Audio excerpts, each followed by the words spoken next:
후후후. 저기 저 친구 좀 봐. 저렇게 비쩍 마른 몸으로 군인이 되긴 한 건가 이봐. 친구, 혹시 결혼할 여자가 없으면 내가 애 낳아줄까?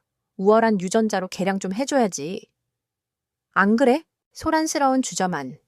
유독 크고 날카로운 목소리가 모든 소음을 찢고 울려 퍼졌다. 목소리의 주인은 금발 머리를 높게 묶고 군인이라고는 믿기지 않을 만큼 화려한 오프숄더, 톱을 입은 백인 여성이었다. 그녀의 팔뚝은 웬만한 남성보다 굵었고 맥주잔을 든 손에는 험한 훈련의 흔적인 굳은 살이 박여 있었다. 그녀는 미 육군 특수부대 그린베레의 대위 스칼렛 오닐이었다. 그녀의 조롱 섞인 말에 주변에 앉아있던 동료 미군들이 일제히 폭소를 터뜨렸다. 스칼렛의 옆에는 같은 부대 소속인 클로이 마르티네즈 중위가 희죽거리며 스칼렛의 말에 추임새를 넣었다. 대위님, 그건 너무 과분한 제안 아닙니까? 저런 약골한테 대위님의 유전자는 사치죠? 여기는 평택의 미군 기지와 한국군 부대가 인접한 곳에 위치한 평범한 주점이었다. 금요일 밤, 임무와 훈련으로 쌓인 스트레스를 풀기 위해 모인 한미 양국의 군인들로 가게 하는 발 디딜 틈이 없었다. 시끄러운 록 음악과 고소한 치킨 냄새, 쌉쌀한 맥주 향이 뒤섞여 공간을 채웠다. 테이블 곳곳에서는 영어가 반, 한국어가 반씩 들려왔다. 스칼렛과 그녀의 팀원들은 오늘 막 끝난 한미 연합 훈련에 승리를 자축하는 중이었다. 훈련의 성과는 좋았지만 그들은 그 공을 오로지 자신들의 뛰어난 능력 덕분으로 돌리며 파트너였던 한국군을 깎아내리는 데 여념이 없었다. 솔직히 말해서 이번 훈련은 너무 시시했어. 한국군 친구들은 우리가 짜준 각본대로 움직이는 엑스트라 같았다고. 맞아, 체력도, 전술 이해도도 한참 부족해. 우리가 전쟁을 가르쳐주지 않으면 아무것도 못할걸. 그들의 대화는 점점 더 거만하고 노골적으로 변해갔다. 주변의 한국군 장병 몇몇이 불쾌한 표정으로 그들을 쳐다봤지만 대부분은 계급과 부대 마크를 확인하고는 못 들은 척 시선을 피했다. 괜히 외국군. 그것도 장교들과 엮여서 좋을 것이 없다는 판단 때문이었다. 이 모든 소란의 중심에서 조금 떨어진 구석진 테이블. 박진우 상사는 무표정한 얼굴로 물잔에 담긴 얼음을 천천히 흔들고 있었다. 그는 스칼렛이 조롱의 대상으로 삼았던 바로 그 비쩍 마른 남자였다. 하지만 그녀의 표현은 정확하지 않았다. 그는 마른 것이 아니라 불필요한 지방이 전혀 없는 다부진 체격이었다. 회색 무지 티셔츠와 평범한 청바지 차림이었지만 옷 아래에는 강철처럼 단련된 근육이 숨겨져 있었다. 짧게 깎은 머리, 선량해 보이는 눈매. 언뜻 보면 군인보다는 평범한 회사원이나 학생처럼 보였다. 그는 707 특수임무단 소속의 팀장이었다. 인간의 한계를 시험하는 지옥 같은 훈련을 수없이 통과하고 국가의 가장 은밀하고 위험한 임무를 수행하는 대한민국 최정예 요원. 하지만 지금 그는 모처럼 얻은 휴가를 조용히 보내고 싶은 한 명의 민간인이었다. 그는 시끄러운 음악과 사람들의 웃음소리를 배경음 삼아 복잡했던 머릿속을 비워내려 노력하는 중이었다. 하지만 스칼렛과 그녀의 무리들이 내뱉는 말들은 그의 귀에 소음이 아닌 비수처럼 날아와 박혔다. 그들이 폄하하는 것은 단순한 한국군이 아니었다. 그것은 진우 자신과 그의 동료들과 목숨을 걸고 나라를 지키는 모든 전우들에 대한 모욕이었다. 진우는 눈을 감았다. 참아야 한다. 여긴 군부대가 아니고. 저들은 적이 아니다. 사소한 시비에 휘말려 모처럼의 휴가를 망치고 싶지 않았다. 그는 그저 투명인간처럼 이 시간을 보내고 조용히 자리에서 일어나고 싶었다. 그러나 상황은 그의 바람대로 흘러가지 않았다. 스칼렛 일행의 테이블에 맥주를 가져다 주던 젊은 한국군 병사가 긴장한 탓인지 발을 헛디뎌 쟁반을 살짝 기울였다. 맥주 몇 방울이 클로이의 옷에 튀었다.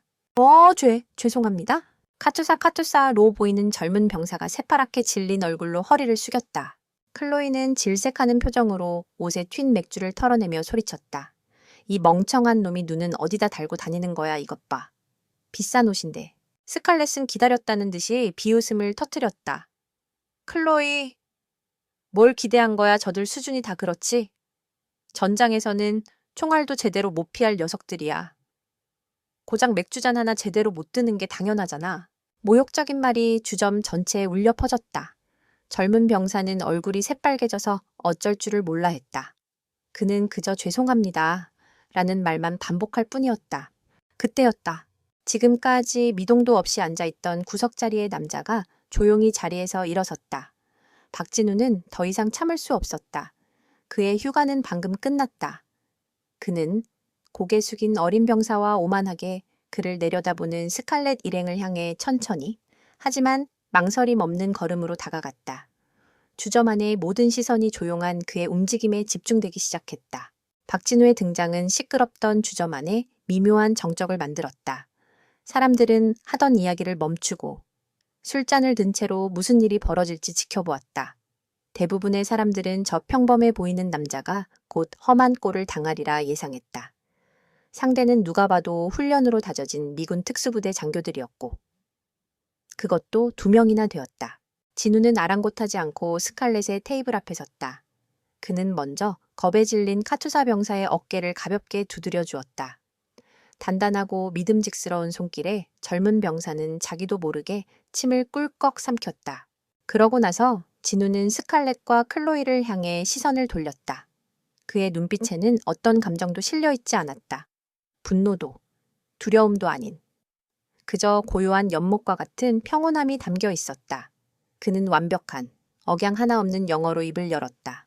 Officers, he was just doing his job. I believe a simple apology for the mistake is sufficient. 장교님들, 이 병사는 자기 임무를 다하고 있었을 뿐입니다. 실수에 대해서는 정중한 사과면 충분하다고 봅니다. 그의 유창한 영어에 스칼렛은 잠시 놀란 표정을 지었다. 그녀는 어설픈 발음에 쏘리나 나올 줄 알았다. 그러나 놀람은 곧 더 큰 경멸감으로 바뀌었다. 그녀는 팔짱을 끼고 진우를 위아래로 훑어보았다. 마치 가축시장에 나온 소의 등급을 매기는 듯한 오만한 시선이었다. 오, 영웅 납셨네. 그런데 넌 누구지? 이 멍청한 애송이의 변호사라도 되나? 스칼렛이 비아냥거리자 클로이가 키득거리며 맞장구를 쳤다. 대위님, 보아하니 행정반에서 서류나 나르는 친구 같은데요. 그러니 저렇게 배짱 좋게 나서는 거겠죠? 전투 부대였으면 우리 부대 마크만 봐도 오줌을 지렸을 텐데. 그들의 조롱은 이제 완전히 진우에게로 향했다. 그들은 진우의 평범한 옷차림과 위협적이지 않은 인상을 보고 그를 얕잡아 본 것이 분명했다. 그들의 눈에 비친 진우는 그저 약간의 정의감에 불타올라 분수도 모르고 나서는 한심한 아시아 남자에 불과했다. 진우는 그들의 인신공격에도 표정 하나 바꾸지 않았다. 그는 다시 한번, 이번에는 조금 더 낮고 단호한 목소리로 말했다. I am a soldier of the Republic of Korea Army, and as a senior, I have a responsibility to protect my junior from unjust treatment. I ask you again politely, please end this situation here. 나는 대한민국 육군 소속 군인입니다. 그리고 선임으로서 부당한 대우를 받는 후임을 보호할 책임이 있습니다. 다시 한번 정중하게 요청합니다. 이쯤에서 상황을 끝내주시죠. 선임 세니올이라는 단어에 스칼렛의 눈썹이 꿈틀했다. 그녀는 진우가 자신들보다 계급이 높을 리 없다고 확신했다. 그녀는 코웃음을 치며 한 걸음 다가섰다. 진우보다 머리 하나는 더 큰 그녀가 위압적으로 내려다보며 말했다. 책임보호 웃기지? 마, 내 몸 하나 간수하기도 힘들어 보이는 주제에 누굴 보호한다는 거지. 너 같은 애들은 책상머리에 앉아 있는 게 나라를 돕는 거야. 훈련장에서 총알바디가 되기 싫으면 말이야. 그 말은 선을 넘은 모욕이었다. 진우의 평온했던 눈빛에 순간적으로 차가운 기운이 스쳤다. 마치 잔잔한 호수 표면에 날카로운 얼음 조각이 떠오른 것 같았다. 하지만 그것은 아주 잠깐의 변화였을 뿐.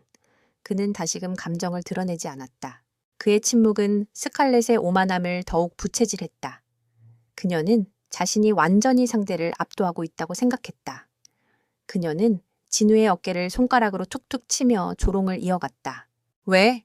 말이 안 나와 하긴. 너희 한국 남자들은 여자 앞에서 입도 뻥긋 못한다고 들었어. 특히 우리처럼 강한 여자 앞에서는 더 그렇겠지. 안 그런가? 선임 양반. 주변의 분위기는 얼어붙었다.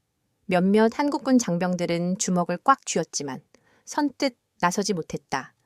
카투사 병사는 이제 거의 울상이 되어 진우의 옷자락을 잡고 있었다. 그는 자신 때문에 이 선량해 보이는 사람이 공영에 처한 것 같아 죄책감에 시달렸다. 진우는 자신을 툭툭 치는 스칼렛의 손가락을 잠시 내려다보았다. 그리고는 천천히 고개를 들어 그녀의 눈을 똑바로 마주했다. 그의 입가에 누구도 예상치 못한 희미한 미소가 걸렸다. 그러나 그 미소에는 온기라고는 전혀 없었다. 강한 여자라.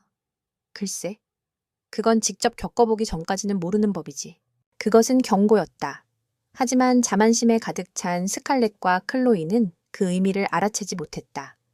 그들은 오히려 진우가 꼬리를 내린다고 생각하고 더 큰 소리로 웃기 시작했다. 이제 그들은 이 나약한 남자를 어떻게 망신시켜줄지 즐거운 고민에 빠져 있었다. 박진우의 차가운 미소는 스칼렛의 자존심에 기름을 부었다.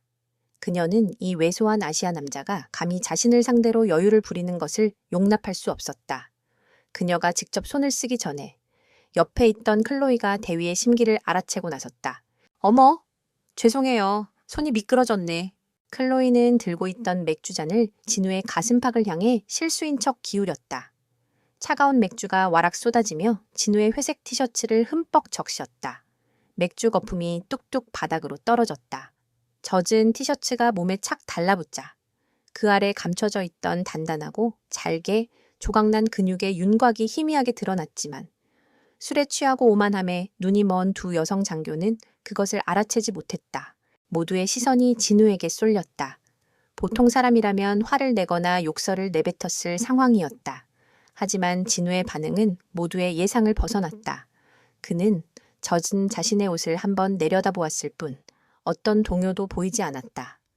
그는 마치 자기 옷이 아닌 남의 옷에 맥주가 쏟아진 것처럼 무심했다. 그는 옆 테이블에 놓여있던 냅킨을 몇 장 집어들었다. 그리고는 분노의 흔적 하나 없는 침착하고 기계적인 움직임으로 가슴에 맥주를 닦아내기 시작했다. 톡, 톡, 톡. 냅킨으로 옷을 두드리는 소리만이 정적 속에서 작게 울렸다. 진우의 이 비정상적인 평정심은 스칼렛을 미치게 만들었다. 그녀는 반응을 원했다. 그가 겁을 먹고 빌거나 혹은 어설프게 화를 내며 덤벼들기를 바랐다. 그래야만 자신의 우월함을 확인하고 이 상황을 멋지게 마무리할 수 있었다. 하지만 상대는 마치 감정이 없는 인형처럼 반응이 없었다. 그것은 그녀의 권위에 대한 무언해 그리고 가장 강력한 도전이었다. 이 자식이 결국 이성을 잃은 것은 스칼렛이었다. 그녀는 더 이상 말로 상대를 조롱하는 것이 무의미하다고 판단했다. 그녀는 성큼 다가가 육중한 몸으로 진우의 가슴을 강하게 밀쳤다. 일반적인 남자였다면 몇 걸음 뒤로 비틀거리며 나가떨어졌을 강력한 힘이었다. 왜? 겁먹었냐 비겁한 놈처럼 그냥 맞고만 있을 거냐고. 하지만 또다시 예상 밖의 일이 벌어졌다. 진우는 전혀 밀려나지 않았다. 그의 두 발은 마치 바닥에 깊게 뿌리를 내린 거목처럼 단단히 고정되어 있었다. 스칼렛은 사람을 민 것이 아니라 단단한 벽을 민 것 같은 충격에 오히려 자신의 손바닥이 아플 지경이었다. 훈련으로 단련된 그녀의 감각이 뒤늦게 경고 신호를 보냈다. 이 남자, 보통이 아니다. 그러나 분노는 이성적인 판단을 마비시켰다.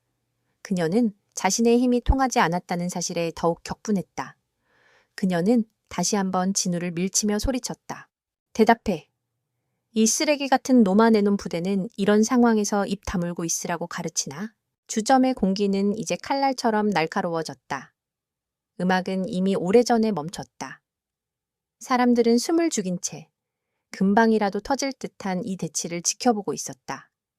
주점 주인은 안절부절 못하며 카운터 뒤에서 전화기를 만지작거렸지만 미군 장교들이 연루된 사건에 섣불리 경찰을 부를 수도 없는 노릇이었다. 젊은 카투사 병사는 공포에 질려 눈을 질끈 감았다. 그는 이 모든 일이 자신 때문에 벌어졌다는 죄책감에 몸을 떨었다. 진우는 자신을 밀치는 스칼렛의 분노 어린 얼굴과 자신의 젖은 옷을 차례로 내려다보았다. 그리고 마침내 그는 입을 열었다. 그의 목소리는 이전보다 한 톤 더 낮아져 있었다. 그 목소리에는 이제 더 이상 예의나 존중이 담겨 있지 않았다. 오직 얼음장 같은 냉기와 지켜지지 않은 경고에 대한 실망감만이 묻어 나왔다. 3번의 기회가 있었다. 뭐? 스칼렛이 되물었다. 첫째는 당신 동료들을 모욕했을 때, 둘째는 내 후임을 괴롭혔을 때, 그리고 마지막은 내게 물리적인 도발을 했을 때. 진우는 냅킨을 테이블에 내려놓으며 말을 이었다. 그의 눈빛이 마침내 변하기 시작했다. 온순한 양의 눈빛이 사라지고 어둠 속에서 먹잇감을 노리는 최상위 포식자의 눈빛이 그 자리를 대신했다. 나는 분명히 경고했다. 이제 모든 책임은 당신들이 져야 할 것이다. 그 말을 끝으로 주점의 공기는 폭발 직전의 압력으로 가득 찼다. 박진우의 최후 통첩과도 같은 말에 스칼렛은 잠시 말문이 막혔다. 하지만 그것은 두려움 때문이 아니었다. 어이가 없어서 나온 반응이었다. 그녀는 이 상황이 너무나도 우스꽝스럽다고 생각했다. 다 죽어가는 토끼가 호랑이에게 책임을 묻겠다고 으르렁대는 꼴이라니. 책임하! 네가 뭘 할 수 있는데 말로만 나불거리는 건 이제 끝났어. 스칼렛은 경멸의 웃음을 터뜨리며 주먹을 쥐었다. 이제 말은 필요 없었다. 그녀는 이 건방진 남자의 얼굴에 주먹을 한 방 날려 힘의 차이가 무엇인지 뼈저리게 느끼게 해줄 생각이었다. 그녀가 한쪽 입꼬리를 올리며 진우에게 다가서려는 순간이었다. 그녀의 옆에 서 있던 클로이가 분위기를 띄우려는 듯 빈 맥주병을 손가락으로 까딱거리며 장난을 쳤다. 이봐. 친구, 그렇게 서 있지 말고 뭐라도 해보라고. 자, 이거라도 한번 막아보시지. 그녀는 맥주병을 진우의 얼굴을 향해 가볍게 휙 던졌다. 위협하려는 의도라기보다는 그를 놀려주려는 유치한 도발이었다. 병은 포물선을 그리며 진우를 향해 날아갔다. 모두가 진우가 피하거나 혹은 피하지 못하고 병에 맞으리라 생각했다. 그러나 진우는 움직이지 않았다. 그는 날아오는 병을 쳐다보지도 않았다. 그의 시선은 여전히 스칼렛의 눈에 고정되어 있었다. 병이 그의 얼굴에 닿기 직전. 바로 그 찰나의 순간. 휙! 사람들의 눈에는 잔상만이 보였다. 진우의 오른손이 눈에 보이지 않는 속도로 움직였다. 그의 손은 병을 잡지 않았다. 그는 날아오는 병의 목 부분을 손날로 가볍게 쳤다. 툭! 하는 소리와 함께 맥주병은 마치 살아있는 생물처럼 공중에서 수직으로 솟구쳤다가 거짓말처럼 방향을 바꿔 클로이의 손으로 되돌아갔다. 클로이는 자기도 모르게 반사적으로 병을 다시 잡았다. 병을 던졌던 그 자세 그대로 주점 안의 모든 소리가 증발했다. 방금 전까지 시끄럽던 음악도. 사람들의 웅성거림도 모두 사라졌다. 사람들은 자신들이 무엇을 본 것인지 이해할 수 없다는 표정으로 눈을 비볐다. 마술쇼에서나 볼 법한 혹은 물리법칙을 거스르는 듯한 광경이었다. 그것은 단순한 반사신경의 영역이 아니었다. 힘과 방향, 속도에 대한 완벽한 계산과 통제가 없이는 불가능한 일이었다. 클로이는 자신의 손에 들린 맥주병을 멍하니 내려다보았다. 병에서는 아직 진우의 손길이 남긴 미세한 온기가 느껴지는 듯했다. 그녀의 얼굴에서 웃음기가 완전히 사라졌다.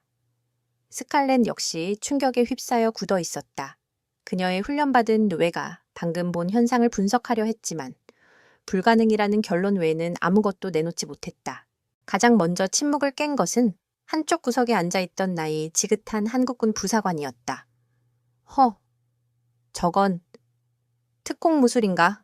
그의 작은 중얼거림은 정적 속에서 모두에게 똑똑히 들렸다. 스칼렛은 애써 충격을 감추고 억지 웃음을 지었다. 하지만 그 웃음에는 이전과 같은 여유는 없었다.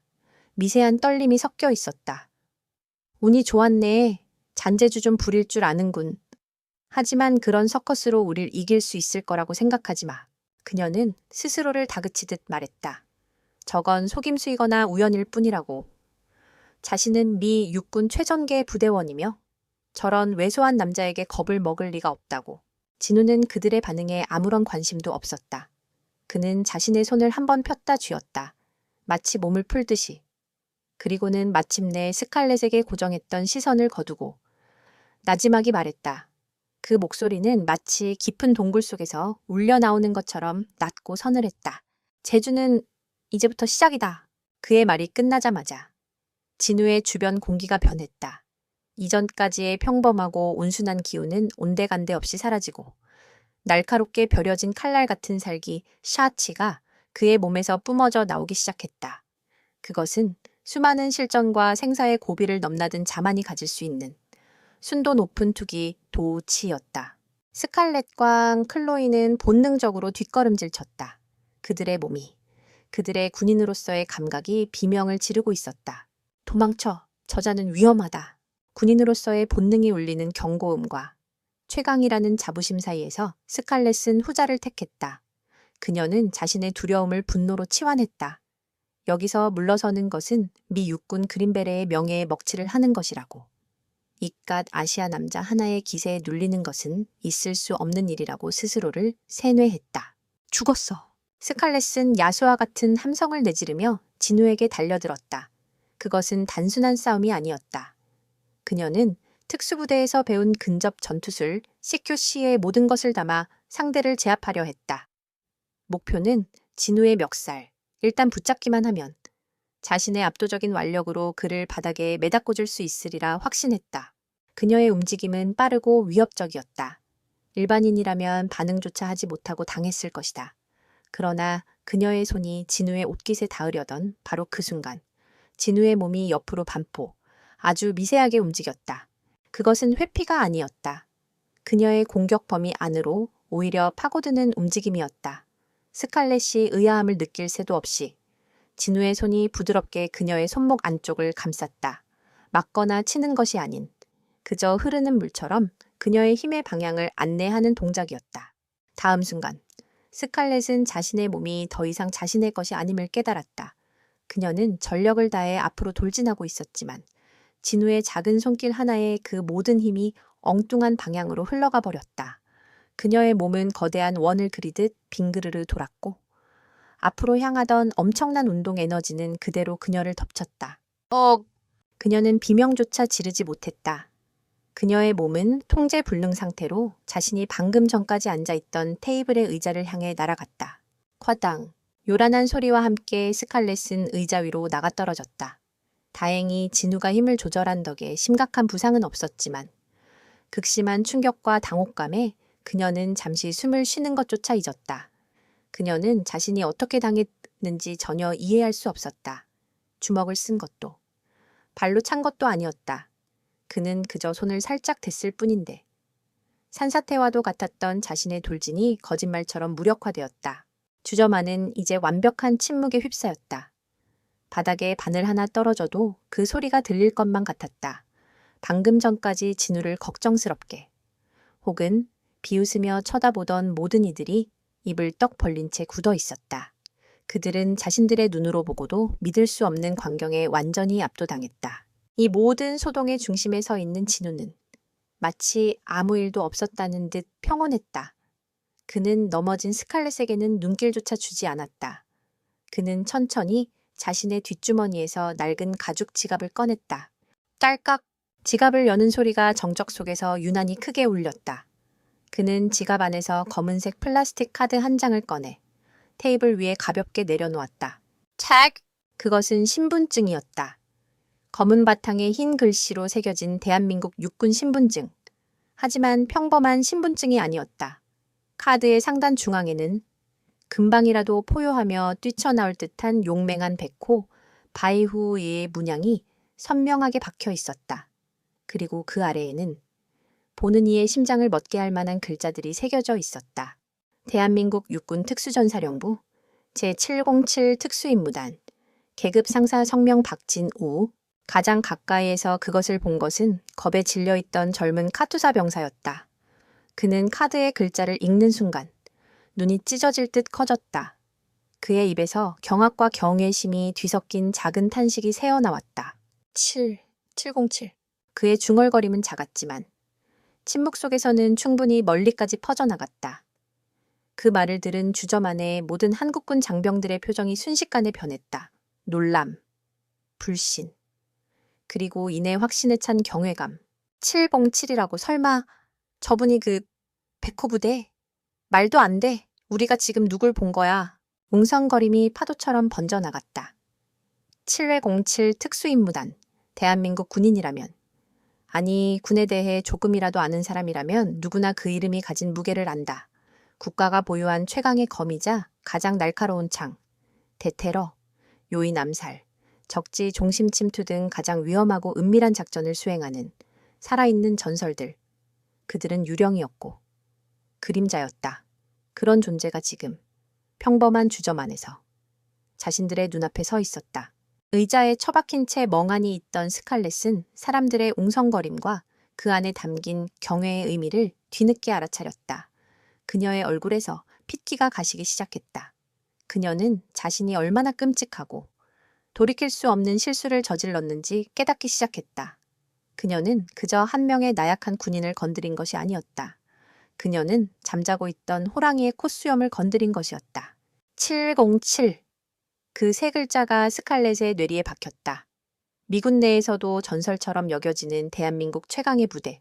훈련 시뮬레이션에서 몇 번이고 가상교전을 벌였지만 단 한 번도 쉽게 이겨본 적이 없는 상대. 그 부대의 베테랑 요원을. 자신이 술김에 하찮은 자존심 때문에 건드렸다.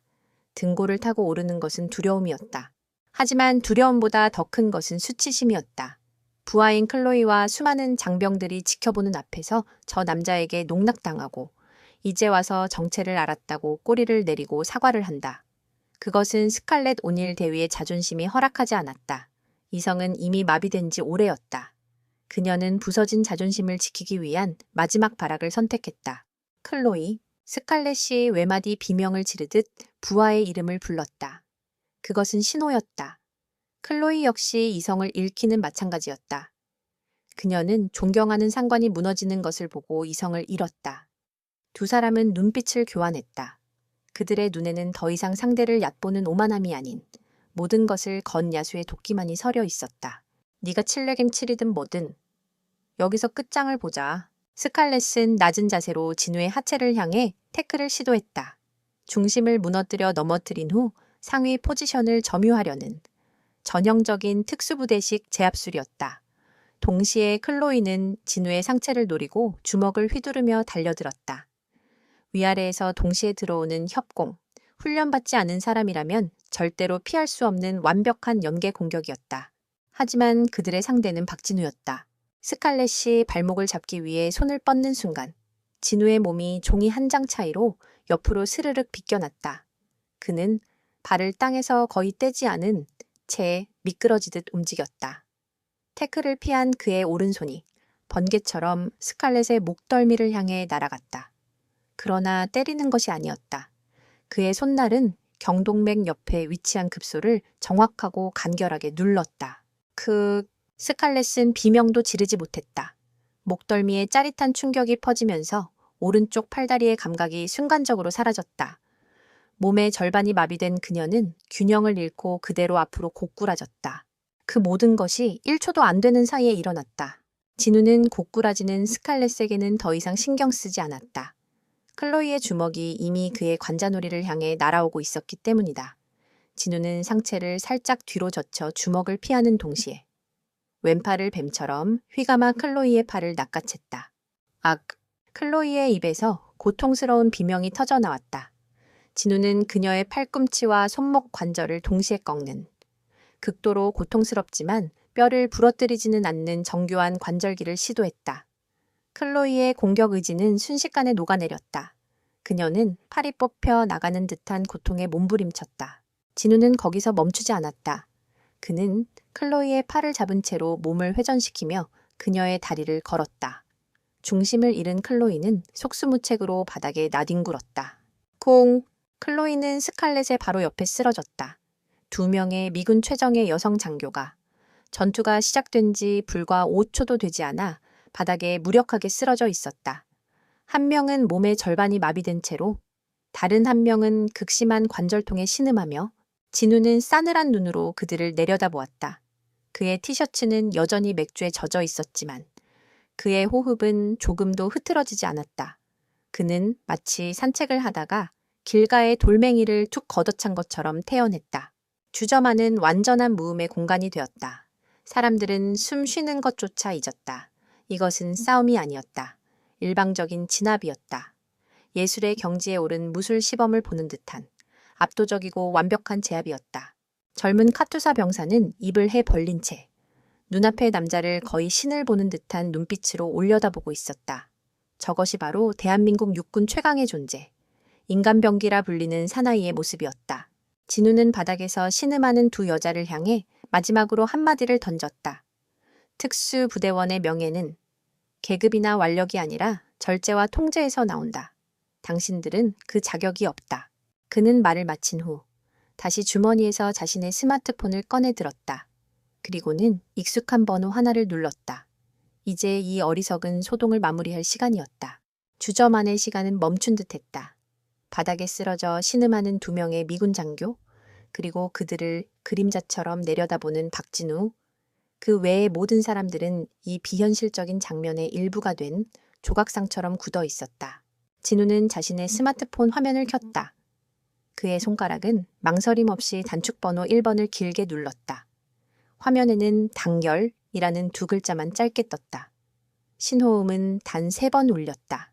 통신보안, 박진우 상사입니다. 진우의 입에서 나온 첫 마디는 군대식 보고의 시작을 알리는 암호였다. 그의 목소리는 조금 전 두 여자를 제압할 때와는 또 달랐다. 사적인 감정은 완전히 배제된 채 오직 임무를 수행하는 군인의 냉철함만이 남아 있었다.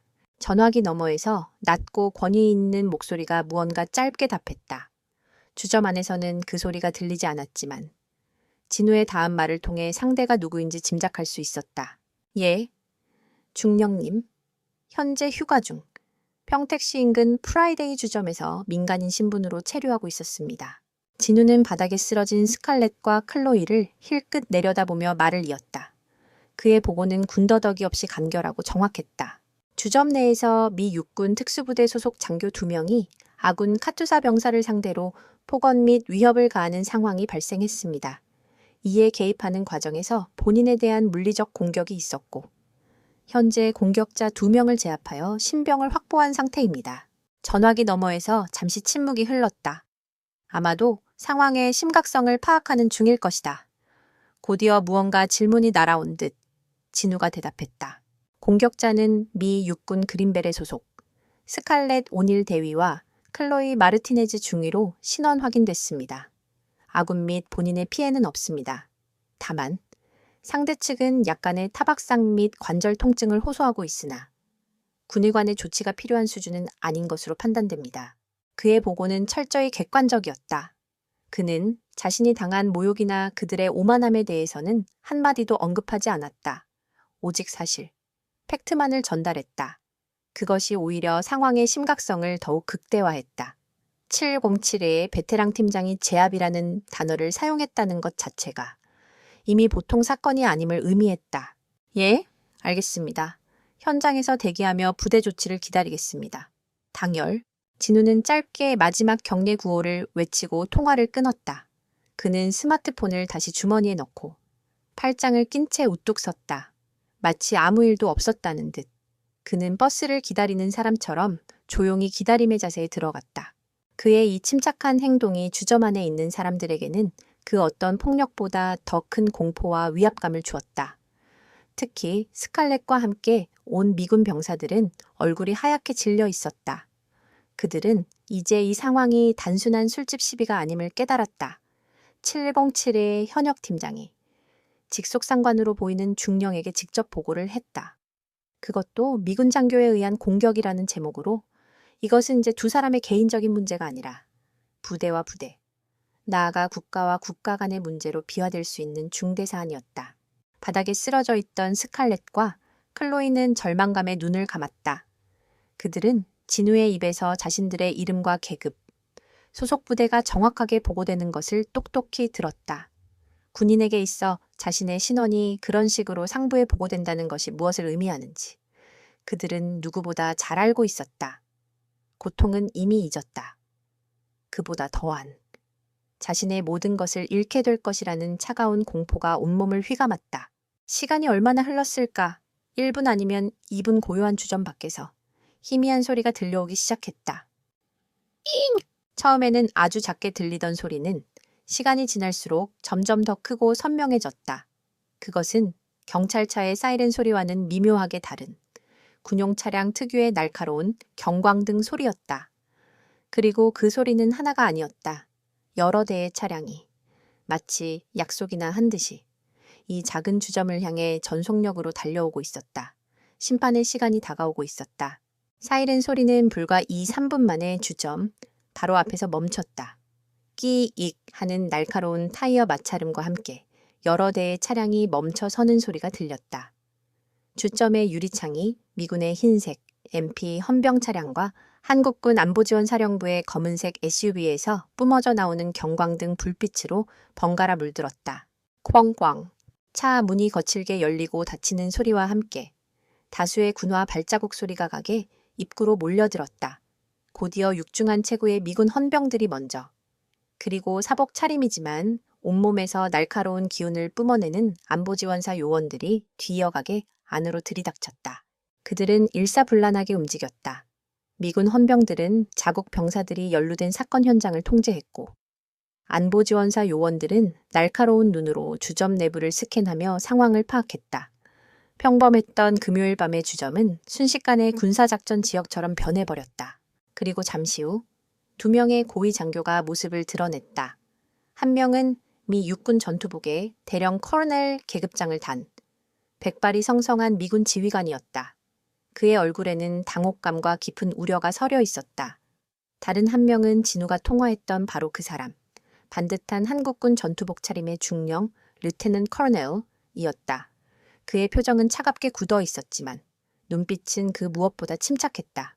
미군 대령은 가게 안으로 들어서자마자 바닥에 쓰러져 있는 자신의 부하 장교들을 발견하고 얼굴을 굳혔다. 하지만 그의 시선은 그곳에 오래 머물지 않았다. 그는 마치 무언가를 찾는 것처럼 빠르게 주위를 둘러보았고 마침내 팔짱을 낀 채 고요히 서 있는 박진우를 발견했다. 다음 순간 주점 안의 모든 사람들을 경악하게 만든 장면이 펼쳐졌다. 미군 기지 사령관인 데이비스 대령이 바닥에 쓰러진 자기 부하들을 지나쳐 곧장 박진우에게로 향했다. 그리고는 그의 앞에서 각 잡힌 자세로 멈춰 서더니 조금의 망설임도 없이 거수경례를 붙였다. 박 상사 괜찮은가 보고받는 즉시 달려왔네. 나는 이 지역 기지 사령관인 데이비스 대령이다. Sergeant First Class Park, are you all right? I came as soon as I received the report. I am Colonel Davis, the base commander. 상황을 이해하지 못한 사람들의 눈이 휘둥그레졌다. 대령, 별 바로 아래 연대급 부대를 지휘하는 고위 장교가 고작 상사 계급의 부사관에게 먼저 경례를 하며 안부를 묻고 있었다. 그것은 군대의 상하 관계를 완전히 무시하는 상상조차 할 수 없는 일이었다. 진우는 가볍게 목례로 답했다. 그의 태도는 정중했지만 결코 위축되지는 않았다. 괜찮습니다. 대령님, 와주셔서 감사합니다. 그제야 데이비스 대령의 곁에 다가온 한국군 중령이 입을 열었다. 그의 시선은 데이비스 대령을 향해 있었지만 그 안에는 얼음장 같은 냉기가 서려 있었다. 데이비스 대령, 이 사태의 심각성에 대해 인지하고 있으리라 믿습니다. 귀관의 부하들이 우리 대한민국의 영토 안에서 우리 군장병에게 위해를 가했습니다. 이것은 단순한 폭행 사건이 아닙니다. 데이비스 대령은 식은땀을 흘리며 고개를 끄덕였다. 물론입니다. 김중령님, 변명의 여지가 없습니다. 이번 사건은 전적으로 제 책임입니다. 미군의 명예를 걸고 관련자들을 군법에 따라 엄중하게 처리할 것을 약속드립니다. 바닥에 쓰러져 있던 스칼렛과 클로이는 이 모든 광경을 망견자실한 표정으로 지켜보고 있었다. 자신들의 기지 사령관이 자신들이 약골이라고 조롱했던 남자 앞에서 쩔쩔매는 모습, 그리고 박상사라는 호칭. 그제야 그들은 깨달았다. 박진우라는 이름 앞에는 일반적인 부대의 이름이 붙는 것이 아니라는 것을. 그는 단순한 707 부대원이 아니었다. 그는 부대 내에서도 특별한 위치에 있는 미군 고위 지휘관까지도 그 존재와 얼굴을 알고 예우해야만 하는 핵심 인물이었던 것이다. 자신들이 저지른 짓의 무게가 거대한 산처럼 그들을 짓누르기 시작했다. 이것은 이제 군복을 벗는 수준에서 끝날 문제가 아니었다. 김중령은 데이비스 대령에게서 시선을 거두고 자신의 부하 요원들에게 명령했다. 그의 목소리는 낮았지만 주점 전체를 지배했다. 현장 증거를 확보하고 모든 목격자의 신원을 확보한다. 주점 주인과 피해 병사의 진술을 먼저 확보하도록. 명령이 떨어지자 안보지원사 요원들이 신속하게 움직이기 시작했다. 미군 헌병들은 어쩔 줄을 모른 채 자신들의 지휘관인 데이비스 대령의 지시만을 기다리고 있었다. 그러나 데이비스 대령은 여전히 진우와 김중령의 눈치를 살피기에 급급했다. 이 작은 주점 안에서 힘의 균형은 완전히 역전되어 있었다. 김중령의 명령이 떨어지자 현장은 군사작전처럼 일사불란하게 정리되기 시작했다. 안보지원사 요원들은 주점에 CCTV 영상을 확보하고 테이블과 바닥에 남은 흔적들을 꼼꼼하게 체증했다. 다른 요원들은 목격자들의 신원을 확보하며 그들을 한 명씩 조용히 밖으로 안내해 진술을 받기 시작했다. 이 모든 과정을 지켜보던 데이비스 대령은 더 이상 지체할 수 없다는 것을 깨달았다. 그는 고개를 돌려 아직도 바닥에서 일어나지 못하는 스칼렛과 클로이를 향해 불같이 화를 냈다. 그러나 그의 목소리에는 분노와 함께 깊은 실망감과 피로감이 섞여 있었다. 헌병 뭐 하고 있나? 그는 자신의 헌병들을 향해 소리쳤다. 오닐 대위와 마르티네즈 중위를 현행범으로 체포한다. 즉시 수갑을 채워서 기지 영창으로 압송해 군사재판이 열리기 전까지 독방에 감금하도록. 군사재판 코트 마셜. 그 단어가 나오자 스칼렛과 클로이의 얼굴이 새하얗게 질렸다. 그것은 군인에게 내려질 수 있는 최악의 심판을 의미했다. 헌병 2명이 다가와 그들의 팔을 거칠게 잡아 일으켰다. 철컥! 차가운 금소금과 함께 그들의 손목에 수갑이 채워졌다. 불과 1시간 전까지만 해도 동맹국의 군인을 얕보며 자신들의 힘을 과시하던 그들이 이제는 동료들의 손에 이끌려 나가는 범죄자 신세가 되었다. 그들은 수치심과 절망감에 고개를 들지 못했다. 주점을 끌려나가면서 그들은 마지막으로 박진우를 쳐다보았다. 그의 얼굴에는 승리감이나 조롱의 빛이 없었다. 그저 모든 것이 제자리로 돌아갔다는 듯한 무심하고 담담한 표정뿐이었다. 그 표정이 그들에게는 그 어떤 비난보다 더 큰 패배감을 안겨주었다. 2명의 문제 장교가 사라지자 데이비스 대령은 깊은 한숨을 내쉬고는 김중령과 박진우를 향해 돌아섰다. 그는 미군을 대표하는 지휘관으로서 고개를 숙여 정중하게 사과했다. 김중령님, 그리고 박상사, 미합중국 육군을 대표하여 진심으로 사죄의 말씀을 드립니다. 이번 사건은 그 어떤 변명의 여지도 없는 우리 군의 수치입니다. 2 장교는 군복을 입을 자격이 없습니다. 그는 단호한 어조로 후속 조치를 약속했다. 2 사람은 가장 엄중한 처벌을 받게 될 것입니다. 불명예의 전역 dishonorable discharge는 물론이고 모든 연금과 수당이 박탈될 것입니다. 이번 일로 인해 한미 동맹에 조금의 균열도 생기지 않도록 제가 모든 책임을 지고 처리하겠습니다. 그의 사과는 진심이었고 약속은 단호했다. 김중령은 말없이 고개를 끄덕여 그의 사과를 받아들였다. 한편 안보지원사 요원들은 겁에 질려있던 카투사 병사와 주점 주인의 진술을 듣고 있었다. 처음에는 잔뜩 위축되어 있던 2 사람이었지만 박진우의 압도적인 모습과 든든한 아군의 등장에 용기를 얻은 듯 자신들이 겪었던 일을 막힘없이 털어놓았다. 그 미군 장교들이 처음부터 계속 한국군을 무시하는 발언을 했습니다. 그러다가 저에게 시비를 걸었고 박 상사님께서 점잖게 말리려고 하셨는데도 계속해서 모욕하고 맥주까지 일부러 쏟았습니다. 젊은 카투사 병사는 말하는 도중 경외심이 가득한 눈으로 멀찍이 서 있는 진우를 쳐다보았다. 그의 눈에는 진우가 단순한 선임 부사관이 아닌 절체절명의 순간에 나타나 자신을 구해준 영웅으로 비치고 있었다. 그의 진술은 모든 상황을 명백하게 증명해 주었다. 진우는 그저 묵묵히 서서 모든 절차가 진행되는 것을 지켜보았다. 그가 할 일은 끝났다. 그는 반가쇠를 당겼고 이제 군대라는 거대한 시스템이 알아서 목표물을 처리할 터였다. 그의 침묵은 오히려 그의 존재감을 더욱 강하게 만들었다. 그는 이 현장을 완벽하게 통제하고 있었다. 모든 초기 조사가 마무리되고 관련자들이 모두 떠난 주점에는 어색한 정적만이 남았다. 바닥에는 깨진 유리 조각과 쏟아진 술이 그날 밤의 소동을 증명하고 있었다. 하지만 사람들의 기억 속에는 그 무엇보다 조용하지만 강했던 한 남자의 뒷모습이 전설처럼 새겨지고 있었다. 모든 공식적인 절차가 끝나고 미군과 안보지원사 요원들이 모두 떠나자 주점 안에는 다시 어색한 고요함이 찾아왔다. 김중령은 떠나기 전 진우의 어깨를 툭 치며 말했다. 박 상사, 고생 많았다. 불미스러운 일에 휘말리게 해서 미안하군. 남은 휴가. 방해받지 않도록 조치해두겠다. 보고는 내가 알아서 처리할 테니 푹 쉬도록. 감사합니다. 중령님. 김중령이 떠나자 주점 안에는 박진우와 주점 주인, 그리고 아직도 멍하니 서 있는 젊은 카투사 병사, 단 3사람만이 남았다. 진우는 먼저 주점 주인에게 다가갔다. 어쩔 줄 몰라 하는 주인에게. 그는 지갑에서 현금 몇 장을 꺼내 건넸다. 사장님, 소란을 피워서 죄송합니다. 여기 물값 타고. 혹시 부서진 게 있다면 이걸로 보태십시오. 주점 주인은 손사래를 치며 돈을 받지 않으려 했다. 아닙니다. 군인 양반 내가 오히려 신세진걸요. 속이 다 시원합니다. 돈은 무슨 돈입니까? 그냥 가십시오. 하지만 진우는 부드럽지만 단호하게 돈을 그의 손에 쥐어주었다. 규칙은 규칙입니다. 받아주십시오. 그는 자신의 행동으로 인해 발생한 민간의 피해를 책임지는 것 또한 군인의 의무라고 생각했다. 주점 주인은 그의 고든 태도에 더는 거절하지 못하고 돈을 받았다. 마지막으로 진우는 젊은 카투사 병사에게로 향했다. 병사는 진우가 다가오자 허리를 90도로 숙이며 우렁차게 외쳤다. 충성 상사님, 정말 감사드립니다. 그의 목소리는 떨리고 있었지만 그 안에는 이전의 두려움이 아닌 벅찬 감동과 존경심이 가득했다.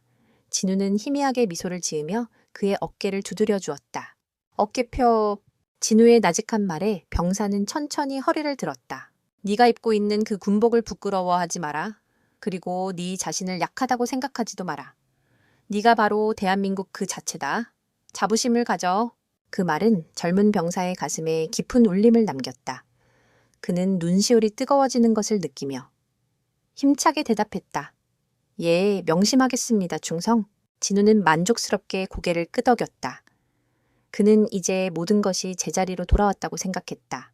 그는 주점 주인에게 가볍게 목례를 하고는 아무 말 없이 가게 문을 향해 걸어갔다. 들어올 때와 마찬가지로. 그는 조용하고 평범한 한 명의 민간인으로 돌아가 있었다. 그가 문을 열고 밤의 어둠 속으로 사라지는 순간까지 주점 주인과 젊은 병사는 마치 전설의 한 페이지를 목격한 사람들처럼 그의 뒷모습에서 눈을 떼지 못했다. 그날 이후 평택의 프라이데이 주점은 한미 장병들 사이에서 하나의 성지처럼 여겨졌다. 그곳에는 전설이 하나 생겨났다. 평범한 티셔츠 차림의 조용한 남자가 오만한 미군 특수부대의 장교 2명을 순식간에 제압했던 이야기. 사람들은 그를 조용한 호랑이 The Silent Tiger 라고 불렀다. 그 사건 이후 기지 내에서 동맹군을 함부로 무시하는 분위기는 눈에 띄게 사라졌고 오히려 서로를 존중하는 문화가 자리 잡기 시작했다고 한다.